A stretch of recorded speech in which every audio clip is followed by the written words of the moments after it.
dibikin orang yang baru mau usaha. Kenapa? Saya tidak tahu persis apa orang itu sudah punya pengalaman, sudah punya pengetahuan, sudah punya kemampuan, dan seterusnya.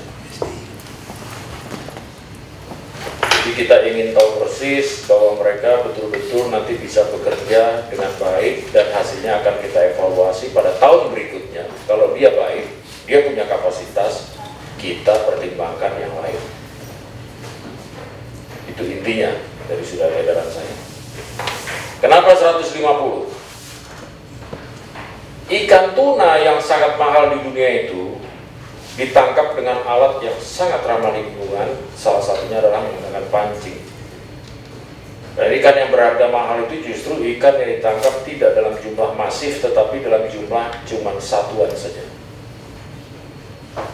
Kita ke depan harusnya berpikir tentang bagaimana memanfaatkan sumber daya secara maksimal dengan effort yang minimal.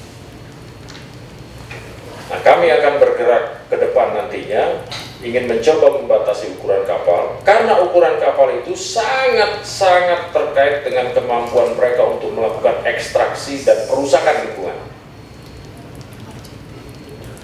Kapal yang semakin besar dengan menggunakan alat tangkap yang sangat tidak kita rekomendasikan atau yang kita larang, yang biasa dikenal dengan troll, tentu punya daya rusak yang sangat luar biasa besar.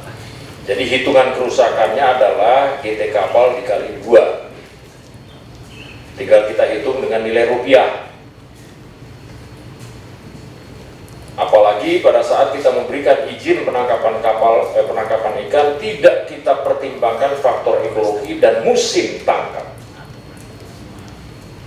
Ikan yang berharga mahal di dunia seperti tuna misalnya, pada saat dia mendarat di pasar internasional, berdasarkan pengalaman saya sebagai kepala BKIPM, traceability is number 1. Dia akan bertanya, pertanyaannya standar, ditangkap di mana, kapan waktunya, alat tangkapnya apa, dan bagaimana Anda memberikan perilaku terhadap ikan tersebut. Jadi kalau kita mau betul dagang ikan yang baik, kita harus perhatikan yang semacam ini, karena hukum terbesar di dunia ini adalah hukum pasar, bukan hukum kita. Pasar yang menentukan itu. Kita menentukan bagaimana cara pengelolaan yang baik, karena kita adalah satu-satunya negara di dunia sekarang ini yang punya luas wilayah laut besar dan menjadi spawning ground yang terbesar di dunia, karena kita diapit oleh 2 samudra besar. Di situ ada pergerakan bumi, di situ ada gravitasi bumi, dan seterusnya yang mempengaruhi pola populasi ikan yang ada di wilayah antara Pasifik dengan Samudra Hindia. Jadi ke depan mestinya harus kita pertimbangkan hal yang semacam ini. Nah, 150 itu ya sama dengan orang itu mau belajar naik sepeda, kan pertama kali ya belajar pakai sepeda roda 3, habis itu baru kita pelan copot 1 jadi roda 2. Kira-kira itu asumsinya. Yang lain yang kita pertimbangkan tadi, kita tidak ingin besar-besaran. Karena apa? Secara ekologi kita punya laut itu tidak mampu untuk menampung ekstraksi besar. Konsentrasi ikan kita tuh spreading, kemudian schoolingnya kecil.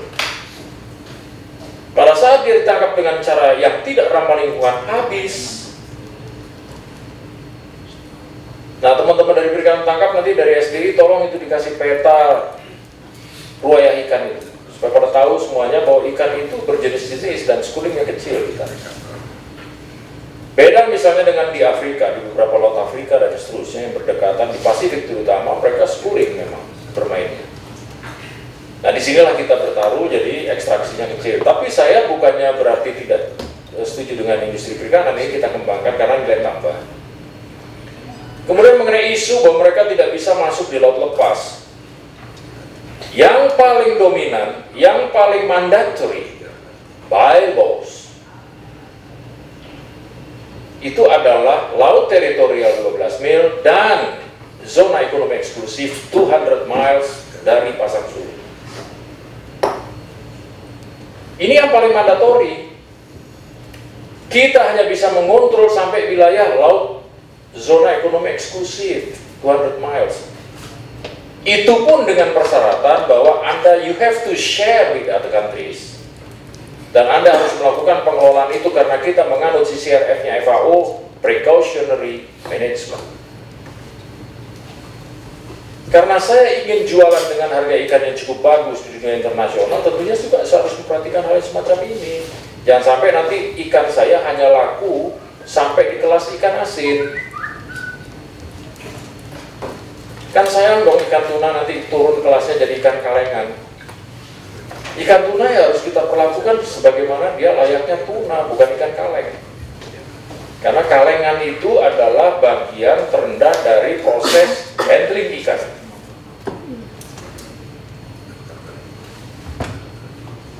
Ini yang harus kita yakini betul. Nah, ke laut lepas, silakan saja. Laut lepas itu kalau menurut UNCLOS adalah tanggung jawab negara pantai. Kalau kita di Indonesia, laut lepasnya mana tuh? Samudra Hindia, more than 200 miles, high seas. Teman-teman, saya kasih tahu, tidak ada lagi laut lepas itu, menurut UNCLOS itu adalah common heritage.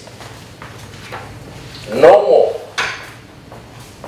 By law still stated. Tetapi tidak ada lagi dia. Seluruh laut lepas itu sekarang dikuasai oleh yang disebut dengan namanya Regional Fisheries Management Organization. Seperti apa namanya Pak? Ada IOTC, ada WTC, ada apa segala macam-macam di dunia. Seluruh laut lepas di dunia itu sudah ditutup. Long distance fishing countries yang mengendalikan itu semuanya. Mereka membagi kuota. Mereka membuat persyaratan. Kamu, negara meskipun adjacent dengan laut bebas ini, high seas, kalau kamu mau masuk, kamu harus memenuhi persyaratan saya di RFMU. Jadi persoalan laut lepas adalah kompromi antara negara pantai dengan RFMU itu. Kewajiban negara pantai adalah memberikan usulan daftar kapal yang akan masuk ke laut lepas. Mereka juga nanti akan menyatakan setuju atau tidak setuju. Jadi laut lepas itu bukan laut yang boleh kita kelola dengan cara sembarangan. No way. Kita bertanggung jawab. Nanti kita deal sama RFMU. Berapa kuota yang bisa saya dapat? Contoh kalau kemarin teman-teman pergi ke Bali. Kita berunding tentang kuota untuk tuna di WCBFC forum. Itu untuk timur. Jadi Pasifik sebat ke timur. Hampir 150 negara kumpul di sana karena mereka concern dengan tuna. Karena tuna ini adalah ikan yang dimiliki atau diminati oleh seluruh orang di dunia. Tuna yang kita bicarakan khusus tuna. Nah, salah satu isusnya adalah laut lepas. Mereka tetap bertahan bahwa laut lepas itu karena mereka itu sudah kumpul dalam suatu negara kumpulan besar namanya WCBFC, mereka berikan kuota. Jadi isu tentang besaran kapal ini tidak ada kaitan sama sekali dengan masalah kemungkinan dia masuk di laut lepas. Kan tadi sudah saya katakan.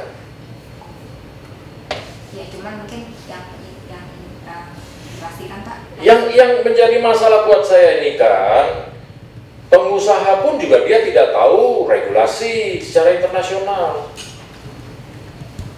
Dan pengusaha atau mungkin beberapa orang juga ingin mencoba bahwa semua persoalan bisa ditembus. Tetapi percayalah, ikan ini sekarang kan komoditas yang sangat terbatas di dunia karena demand yang begitu tinggi. Sehingga juga diminta bagi kita untuk berperilaku juga untuk mengendalikan perikanan tangkap. Contoh, data saya mungkin atau omongan saya mungkin tidak betul. Saya kaget juga, saya minta teman-teman untuk kalkulasi berapa sih jumlah kapal yang mengaku sebagai kapal ikan, menangkap maupun mengangkut ikan di Republik ini. Kita cari data di semua provinsi dan di semua kabupaten kota tidak ada. Mereka tidak punya catatan itu, kapal-kapal itu semuanya. Kalaupun tercatat, catatan mereka tidak bagus. Ada persoalan buat saya. Berapa besar yang saya bisa berikan alokasi kepada mereka kalau saya tidak tahu persis jumlah itu. Padahal di bawah 30 GT adalah urusan pemerintah daerah. Kan saya nggak situ. Oleh karena itulah sekarang kita pemerintah ini, oleh Bu Susi, bersama-sama kita dengan Departemen Perhubungan, kita nggak mau tahu Anda kalkulasi ulang, salah satunya dengan melakukan pengukuran ulang. Kalau enggak, ya rusak kita. Karena tadi sudah saya katakan, every GT kapal itu punya keterkaitan dengan destruksi terhadap sumber daya. Plus dengan alat tangkap. Bahaya. Kemudian ikan karena limited source, dia bukan free access di dunia manapun juga. Kalau Indonesia masih memberikan free access, go everywhere and what you like. Sudahlah Pak, Bapak pergi ke luar negeri nanti, kepalanya pasti tundukkan, besar, tunduk kepala kita, malu. Nah ini yang harus kita ajarkan kepada bangsa, karena selama ini memang dianggap oleh para pelaku usaha itu, atau sebagian orang, oknum lah kalau saya pikir, kalau nelayan kecil mah udah paham bener tuh. Ini oknum-oknum aja yang merasa menganggap bahwa dia bisa pergi kemana saja as long as I got the money. Maka itu dulu isunya berkembang, ingin punya kapal besar-besar. Mau dioperasikan di mana?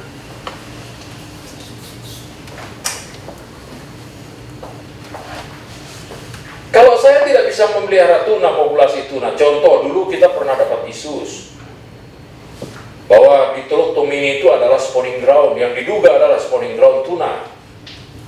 Kemudian kita nggak bisa memanage Tomini misalnya dengan baik. Satu saat mereka akan katakan juga kepada kita, oke, Indonesia masuk di pasar internasional, kita batasi itu akses pasarnya. Could be something like that.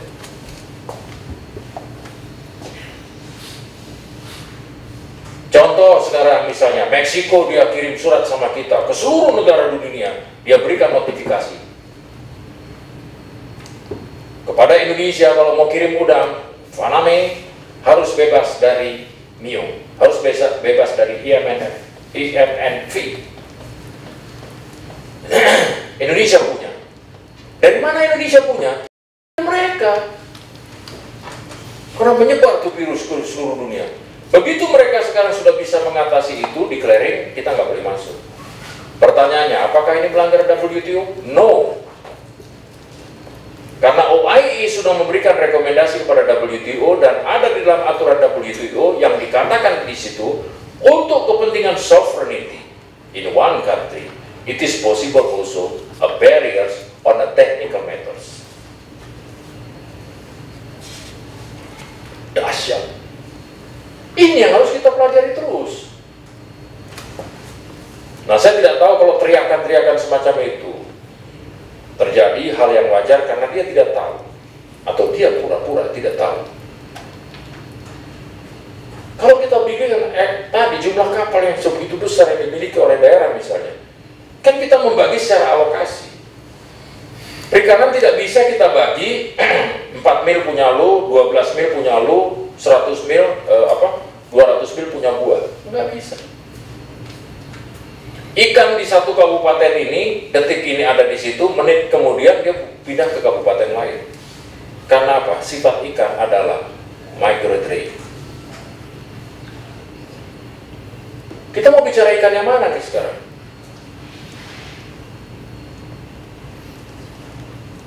Even yang endemik, contoh yang paling gampang misalnya, Kardinal Banggai. Saya sudah bilang tadi malam di DPR.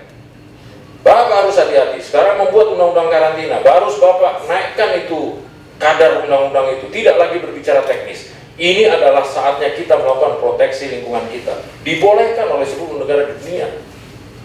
Contoh paling gampang misalnya, kalau sekarang saya tidak bisa bebaskan IMNV atau MIO dari Republik ini, bagaimana saya bisa bersaing dengan udang di dunia? Sama, Anda negaranya hebat. Saya kemarin di BKIPM, di awal saya memimpin, dunia itu kena dengan namanya early mortality syndromes pada udang. Faname. Kebijakan saya selaku kepala BKIPM, saya tutup seluruh border saya, apapun juga bentuk yang terkait dengan Faname tidak boleh masuk ke Indonesia. Apa hasilnya? Sampai hari ini Indonesia bebas IMS. Thailand jebol. Malaysia hancur, Vietnam kolaps, Ekuador sana sampai di Amerika Selatan kolaps semua, boleh. Nah, untuk kepentingan teknis pengelolaan perikanan, kita lakukan hal yang semacam ini. Kebijakan moratorium yang disampaikan oleh Menteri beberapa waktu yang lalu, tahun lalu misalnya, sah-sah saja. Ada impact di situ, ya. Tapi harus kita lihat ini secara komprehensif. Nah, ini yang kita coba memasuk antara lain dengan mencoba melakukan persoalan bantuan kapal. Ikan sekarang ini masih dianggap sebagai free access. Saya kira kita sudah harus mulai membuat itu di dalam sebuah ketentuan dan kebijakan bahwa ikan itu harus betul-betul kita pelihara, karena ikan itu adalah common heritage. Kardinal Bangga itu sebagian negara seperti di Australia sudah bilang sama saya, di Australia ada juga loh. Saya pernah lihat juga di Amerika ada juga loh, enak benar dia ngomong. Endemik gitu. Pernah nggak kita terpikir bahwa Kardinal Bangga kita patenkan di dunia internasional? Kita tutup sebagai kawasan konservasi. Tidak ada namanya take zone di situ. This is the real. And our enemy adalah satu, bahwa manajemen perikanan yang harus kita dadani. Bahwa ada kekurangan sana sini, mereka berteriak wajar-wajar saja, karena selama 30 tahun lebih mereka punya akses. Contoh, udang arafura sekarang. Apa kita pernah makan udang arafura? Ada di pasar kita di Jakarta sini udang arafura. Yang seperti apa dia?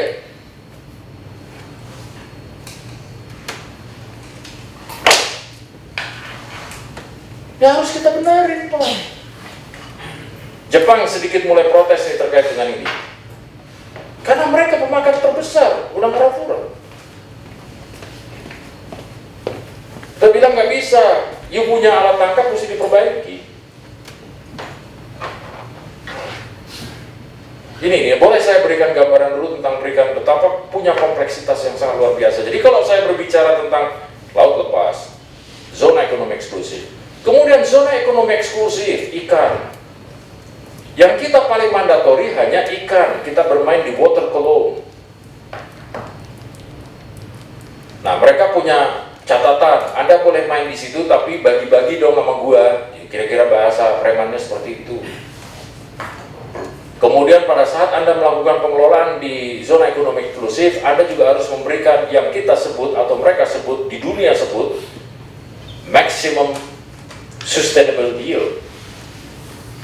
Kemudian dari maximum sustainable yield itu harus dibikin yang namanya total allowable catch atau JTB. Ini yang lagi mau kita kerjakan sekarang. Jadi diturunkan. Nah, pada saat kita membagi alokasi, pada saat nanti daerah punya kapal banyak dan dia tidak punya database, ya konyol kita dibikinnya. Maka itu kita minta kepada mereka segera mereka melakukan pengukuran ulang. Pengukuran ulang ini domainnya perhubungan. Kok kenapa perhubungan? Memang untuk faktor safety aturan nasional kita mengatakan itu perhubungan. Pada saat dia sudah mulai